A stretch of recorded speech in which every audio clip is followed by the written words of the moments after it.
शुरुआत एक कल्पना से करते हैं। सोचो, एक ऐसा शहर जहां हजारों लोग रहते हों, चौड़ी सड़कों पर रथ चलते हों, बाजारों की रोशनी रात में समुद्र तक दिखाई देती हो, मंदिरों की घंटियों की आवाज शहर के हर कोने तक पहुंचती हो, और फिर एक दिन पूरा का पूरा शहर पानी में दब जाए, बिना चेतावनी, बिना आवाज, बस ऐसे जैसे किसी ने अचानक दुनिया की लाइट बंद कर दी हो। आज की कहानी उस शहर की है जिसे लोग द्वारका कहते हैं। बहुत लोग इसे भगवान कृष्ण का शहर मानते हैं, लेकिन असली रहस्य यह नहीं कि शहर किसने बसाया। असली रहस्य यह है कि शहर पानी के नीचे गया कैसे, और क्या यह सिर्फ कहानी है या एक असली सभ्यता जो आज भी समुद्र के अंदर दबी है। कहानी शुरू होती है 1983 में। गुजरात के तट पर वैज्ञानिकों की एक टीम समुद्री खोज में निकली थी। सूरज ढल रहा था और समुद्र का पानी नीले से काला होने लगा था। गोताखोर जैसे ही नीचे उतरे, उनके सामने सिर्फ अंधेरा था, ठंडी धाराएं, धुंध जैसा वातावरण और बीच बीच में अजीब आकार की चट्टानें। उन्होंने सोचा कि यह सब प्राकृतिक होगा, लेकिन जैसे ही मिट्टी हटाई गई, एक सीधी दीवार जैसी संरचना सामने आई। फिर पत्थर के खंभे दिखे, फिर सीढ़ियाँ, और उसके बाद एक पूरा लेआउट जैसे कोई पुरानी बस्ती हो। वैज्ञानिक तुरंत समझ गए कि यह प्रकृति का बनाया हुआ नहीं है, यह किसी सभ्यता का काम है। सबसे बड़ा सवाल यह उठा कि यह शहर आखिर कितना पुराना है। जब पुरानी वस्तुओं का परीक्षण हुआ तो वैज्ञानिक खुद चौंक गए।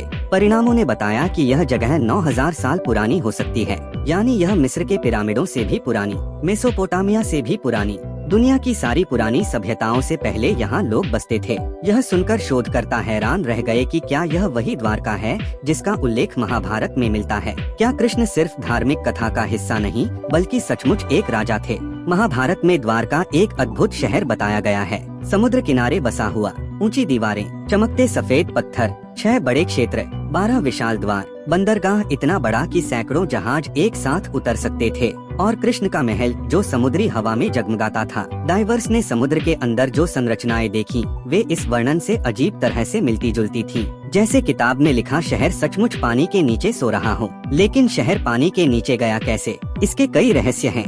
एक विचार यह है कि हजारों साल पहले एक विशाल सुनामी ने तट को बदल दिया था। लहरों ने कुछ ही घंटों में पूरे शहर को निगल लिया होगा। दूसरा विचार यह है कि हिम युग के बाद समुद्र का स्तर लगातार बढ़ रहा था और शहर धीरे धीरे पानी में समा गया। तीसरे शोधकर्ताओं का मानना है कि महाभारत के बाद शहर में विनाश हुआ और लोग इसे छोड़कर चले गए, और फिर समय के साथ समुद्र ने इसे ढक लिया। इन सब के बीच सच क्या है, यह आज तक कोई नहीं जान पाया। सबसे रोमांचक बात यह है कि जब पानी के अंदर रोबोटिक कैमरा भेजा गया तो उसने अविश्वसनीय चीजें रिकॉर्ड की। सीधी सड़कें, 40 मीटर लंबी दीवारें, एक विशाल प्रवेश द्वार जैसा ढांचा, पत्थरों के बीच से चमकती मोती जैसी वस्तुएं, और एक गोल मंच जो किसी सभास्थल जैसा दिखता था। इतनी गहराई में इतने व्यवस्थित ढांचे किसी आम गांव का काम नहीं हो सकते। यह एक विकसित और योजनाबद्ध शहर था। कुछ विदेशी वैज्ञानिक तो यह देखकर डर भी गए। उन्होंने कहा कि अगर यह शहर सचमुच इतना पुराना है तो इसका मतलब है कि मानव सभ्यता की पूरी टाइमलाइन गलत हो सकती है। इतिहास की किताबें फिर से लिखनी पड़ेंगी।